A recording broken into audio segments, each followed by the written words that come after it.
Welcome everyone. My race number is URK17CS174, and this video will be looking at the 10th experiment in the Android programming lab. So in this 10th experiment, we are asked to demonstrate the email functionality using the Java Mail API in a food ordering app. So first just look at the design of the app. So this is the first design of the app. So if we take a look at it, it's a simple two fields.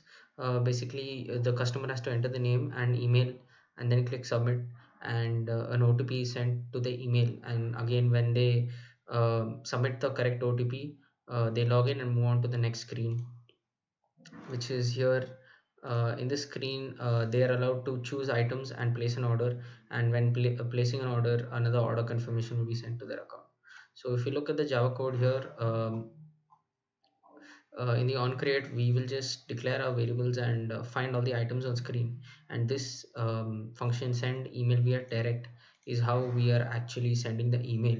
So we will retrieve the username and the user email.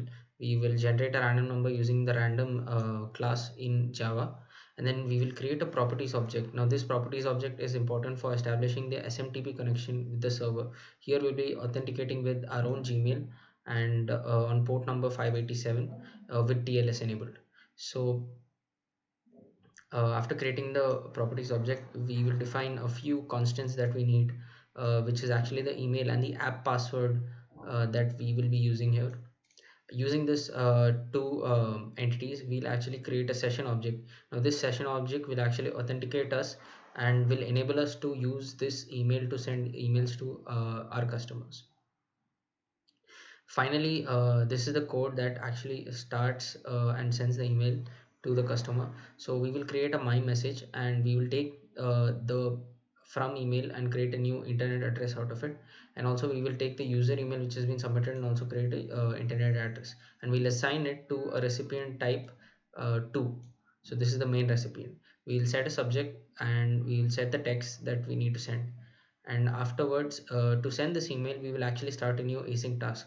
So in this async task, we have three methods to override, primarily on pre-execute, do in background, and on post-execute. So on pre-execute, we will just start a progress dialog to just let the user know that the process is going on. And in the background, we will use transport.send to actually send the message content which has been created here. And finally, on post execute, we will dismiss the dialog, and we'll show a small toast message which indicates that the mail is sent successfully, and we'll execute the async task.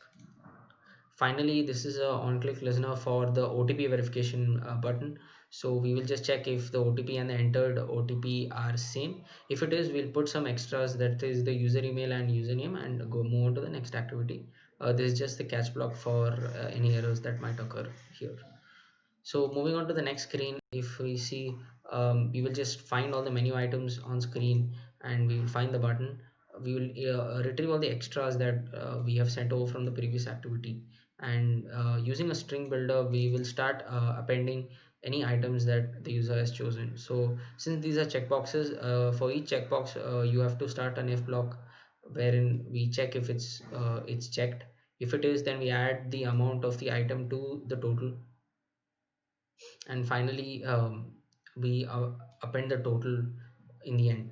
And then we call send email via direct here. This is the same method from the previous activity, just a few modifications in the actual message, changing it to an order confirmation instead of an OTP. Finally, this is the catch block to catch any exceptions that happen here. Let's look at a small demo. So this is my email open, and I'm just going to try to authenticate myself here. So I will enter my email. When I click submit, the progress dialog has started. So once the email is sent, it will be dismissed. So here I can see mail is sent successfully, and here you can see my OTP has come. So it is 7812. So let's type this. We log in. So now we are presented to the menu, and let's say I want to order three items. So we will click on the three items and we'll place our order. This should push us back to the previous screen and send our order confirmation. There we were out, and we saw we got a toast message confirmation. and we've also got the email confirmation with the entire order and the total mentioned over here. So that is the end of the 10th experiment in the Android Program Lab. Thank you.